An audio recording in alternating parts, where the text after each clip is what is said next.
Assalamualaikum warahmatullahi wabarakatuh. Halo semuanya, saya Elsa Smarianti dari Fakultas Matematika Ilmu Pengetahuan Alam jurusan Biologi dengan NIM 08 04 12 82 32 80 39. Di sini saya akan mempresentasikan mengenai siklus sel. Selamat menyaksikan. Siklus sel fase mitosis. Siklus sel adalah serangkaian peristiwa yang melibatkan pertumbuhan sel dan pembelahan sel yang menghasilkan dua sel anak baru. Sel dalam perjalanan menuju pembelahan sel melewati serangkaian tahap pertumbuhan replikasi DNA dan pembelahan yang diatur waktunya secara tepat dan diatur dengan cermat yang menghasilkan dua sel atau klon yang identik. Selanjutnya ada interfase, tahap di mana sel bersiap untuk membelah sambil tetap menjalankan fungsi normalnya. Yang pertama ada fase G1 atau celah pertama. Pada tahap ini, sel tumbuh dan mengumpulkan bahan-bahan yang diperlukan untuk replikasi DNA. Yang kedua, fase S atau sintesis DNA. Di sini sel sebenarnya mereplikasi DNA-nya menghasilkan dua set identik atau kromatid saudara. Yang ketiga, ada fase G2 atau celah kedua. Sel membuat persiapan akhir dengan mensintesis protein dan mengisi kembali energi untuk mitosis yang akan datang. Berikutnya ada fase mitosis. Mitosis dibagi menjadi serangkaian fase profase, prometafase, metafase, anafase, dan telofase yang menghasilkan pembelahan inti sel. Proses multilangkah di mana kromosom yang diduplikasi disejajarkan, dipisahkan, dan dipindahkan ke kutub sel yang berlawanan, dan kemudian sel tersebut dibagi menjadi dua sel anak baru yang identik.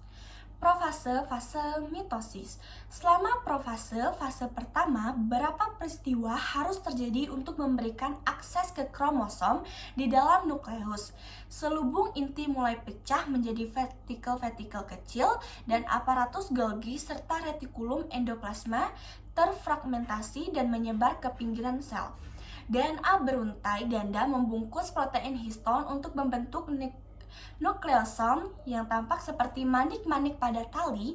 Nukleosom digulung menjadi serat kromatin 30 nm. Ketika sel mengalami mitosis, kromosom semakin memadat. Prometafase, fase mitosis. Selama prometafase, banyak proses yang dimulai pada fase terus berlanjut dan berpuncak pada pembentukan hubungan antara kromosom dan sitoskeleton. Sisa-sisa selubung inti menghilang, spindel mitosis terus berkembang seiring dengan semakin banyaknya mikrotubulus yang berkumpul dengan meregang sepanjang area bekas inti. Selama prometafase, mikrotubulus gelendong mitosis dari kutub berlawanan menempel pada setiap kromatid saudara kinetokor. Dalam anafase, hubungan antara kromatid saudara terputus dan mikrotubulus menarik kromosom ke arah kutub yang berlawanan. Metafase, fase mitosis. Selama metafase, semua kromosom sejajar dalam bidang yang disebut plat metafase atau bidang ekuator. Di tengah-tengah antara dua kutub sel, kromatid saudara masih terikat erat satu sama lain. Pada saat ini, kromosom terkondensasi secara maksimal. Anafase, fase mitosis. Selama anafase, kromatid saudara di bidang ekuator dipisahkan di sentromer. Setiap kromatid yang sekarang disebut kromosom ditarik dengan cepat menuju sentrosom, tempat mikrotubulus menempel. Sel menjadi tampak memanjang ketika mikrotubulus non-kinetokor meluncur satu sama lain pada pelat metafase, tempat mereka tumpang tindih. Telofase, fase mitosis.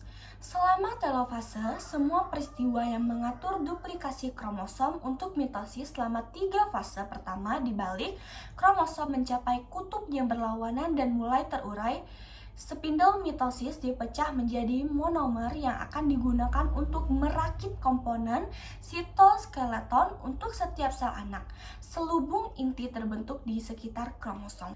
Sitokinesis atau gerakan sel adalah langkah di mana sel selesai membelah menjadi dua sel terpisah. Pada sel hewan, hal ini terjadi melalui proses di mana sel pada dasarnya menjepit dirinya menjadi dua. Selama sitokinesis pada sel hewan, cincin filamen aktif terbentuk pada pelat metafase. Cincin itu berkontraksi membentuk alur pembelahan yang membagi sel menjadi dua. Pada sel tumbuhan, vesikel Golgi menyatu pada bekas lempeng metafase, membentuk pragmoplas. Pelat yang dibentuk oleh peleburan vesikel pragmoplas tumbuh dari pusat menuju dinding sel, dan membran vesikel bergabung membentuk membran plasma yang membagi sel menjadi dua. Selanjutnya ada Go fase. Tidak semua sel mengikuti pada siklus sel klasik di mana sel anak yang baru terbentuk segera memasuki fase persiapan, interfase, diikuti oleh fase mitosis. Sel fase dalam G0 tidak secara aktif bersiap untuk membelah. Sel berada dalam tahap diam atau tidak aktif yang terjadi ketika sel keluar dari siklus sel. Beberapa sel memasuki G0, sementara hingga sinyal eksternal memicu pemulaan G1. Sel lain yang tidak pernah atau jarang membelah seperti sel otot jantung dan saraf yang matang tetap berada di G0 secara permanen. Yang terakhir ada kontrol fase. Panjang siklus sel sangat bervariasi, bahkan di dalam sel satu organisme pada manusia, frekuensi pergantian sel berkisar dari beberapa jam pada awal perkembangan embrio hingga rata-rata 2 hingga 5 hari untuk sel epitel, atau hingga seluruh masa hidup manusia yang dihabiskan di G0 oleh sel khusus seperti neuron kortikal atau sel otot jantung. Ada juga variasi waktu yang dihabiskan sel dalam setiap fase siklus sel. Sekian penjelasan saya mengenai siklus sel. Terima kasih. Wassalamualaikum warahmatullahi wabarakatuh.